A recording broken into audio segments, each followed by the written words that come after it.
You have to wonder what humans are all about. We keep saying it because when you consider the existence of everything that has ever been, it stretches our imagination to the very depths of reality in a world that is billions of years old. You would have to consider that at some point in the past 5 billion or so years that some sort of activity would have been taking place here on Earth by a civilization that were advanced, yet we are told that no such activity occurred. The denial of such things only serves to justify our question of these things in a time when it can't be denied that something did happen here, and the evidence all across this planet are clues to the encryption that is civilization itself. We are finding things all the time that are classed as ancient. This very word means that something is belonging to the distant past and no longer in existence. We use this word to describe the things we find that supposedly we had forgotten about. One such finding just recently comes from a dried out reservoir in Iraq. Wait to hear this. At the site of Iraq's Mosul Dam reservoir, a sensational find of a 3,600-year-old palace at Qumran, and it is thought it once stood at an elevated position overlooking the river Tigris. Researchers from the University of Tübingen and the Kurdistan Archaeological Organization said the structure dates to the Mittani Empire, which ruled parts of northern Mesopotamia and Syria in the 15th and 14th century BC.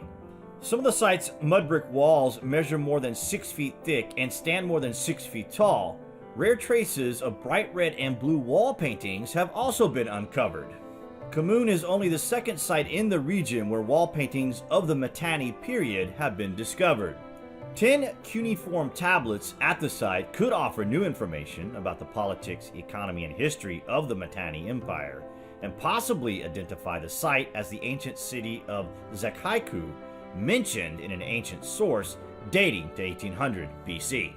The palace has been submerged anew since the archaeological investigation took place. It is unclear when it will emerge again.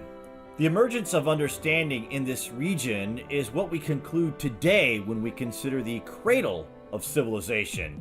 Is it here that most things emerged, including the concept of a city with roads and buildings, to the first written communication? Hundreds of media outlets around the world reported in 2016 that a set of recently deciphered ancient clay tablets revealed that Babylonian astronomers were more sophisticated than previously believed. The wedge-shaped writing on the tablets, known as cuneiform, demonstrated that these ancient stargazers used geometric calculations to predict the motion of Jupiter. Scholars had assumed it wasn't until almost AD 1400 that these techniques were first employed by English and French mathematicians, but here was proof that nearly 2,000 years earlier, ancient people were every bit as advanced as Renaissance-era scholars. After cuneiform was replaced by alphabetic writing sometime after the 1st century AD, the hundreds of thousands of clay tablets and other inscribed objects went unread for nearly 2,000 years. It wasn't until the early 19th century, when archaeologists first began to excavate the tablets, that scholars could begin to attempt to understand these texts. One important early key to deciphering the script proved to be the discovery of a kind of cuneiform Rosetta Stone, a 500 BC trilingual inscription at the site of Bisatun Pass in Iran. Written in Persian, Akkadian, and an Iranian language known as Elamite, it recorded the feats of the Achaemenid king Darius the Great.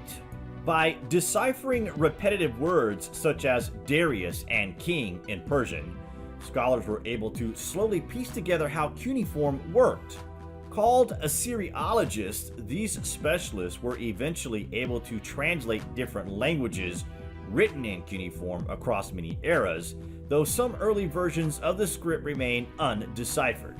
Today, the ability to read cuneiform is a key to understanding all manner of cultural activities in the ancient Near East, from determining what was known as the cosmos and its workings, to the august lives of Assyrian kings, to the secrets of making a Babylonian stew. Of the estimated 500,000 cuneiform objects that have been excavated, many have yet to be cataloged and translated.